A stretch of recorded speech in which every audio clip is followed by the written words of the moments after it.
Magandang araw mga kamisis! Nandito ngayon tayo sa Laura's World at nandito po kami ngayon sa ating app review episode. So ngayon po ay nandito tayo sa Vibe BPI po ito, no? So ang mga may BPI rewards po or BPI na credit card, dito po nila pwedeng makita yung kanilang points. Ano po, ay makikita nyo din po dito yung mga deals at saka yung rewards conversion. So may Vibe e-wallet din po. Yan po ay i-discuss natin sa susunod nating episode. Pero ito, tulad nito, zero pa yung e-wallet ko, no? So ano po ba yung makikita nyo dito? So dito makikita nyo po kung ilan yung points na na-accumulate nyo na kung kayo ay may BPI credit card. So makikita din nyo po dito yung mga deals kung paano nyo kung saan nyo may pagpapalit itong mga BPI rewards points nyo.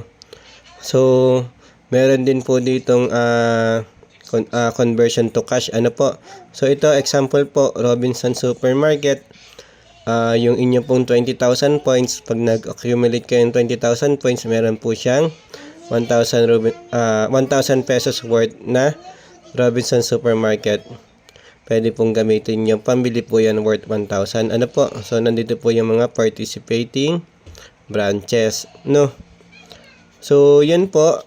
Makikita nyo po, yung mga nagtatanong po, ilang points ang kailangan ko para ma-convert o ano ba yung equivalent ng points ng BPI rewards.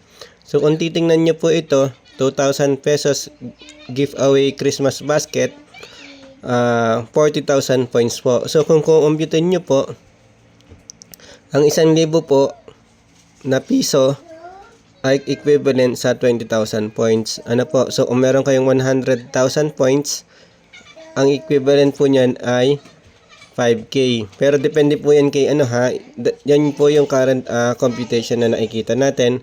Pero depende po yan lagi kay BPI Vibe, no? So bahala na po kayo pag nagbago yan. So tingnan nyo na lang din po para hindi kayo magulat, no?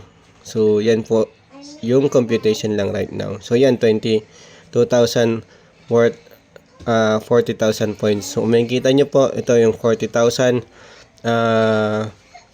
Christmas basket, 80,000 po yan. So same computation po yan, 1,000 per 20,000 points.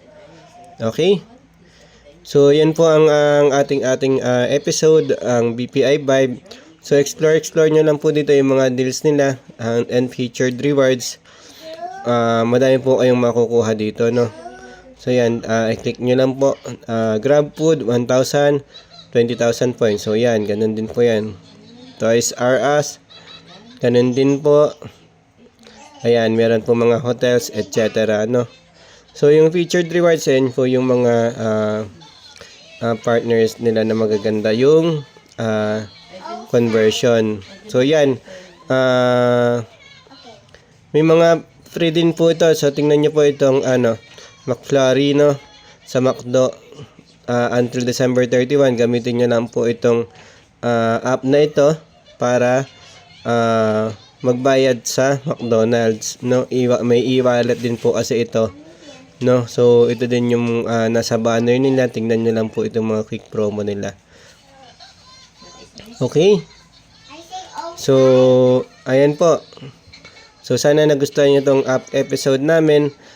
Isusunod po namin yung Vibe e-wallet at saka ibang features po ng app na ito. Sana po ay nagustuhan nyo, and like and subscribe lang po kayo dito. Salamat po.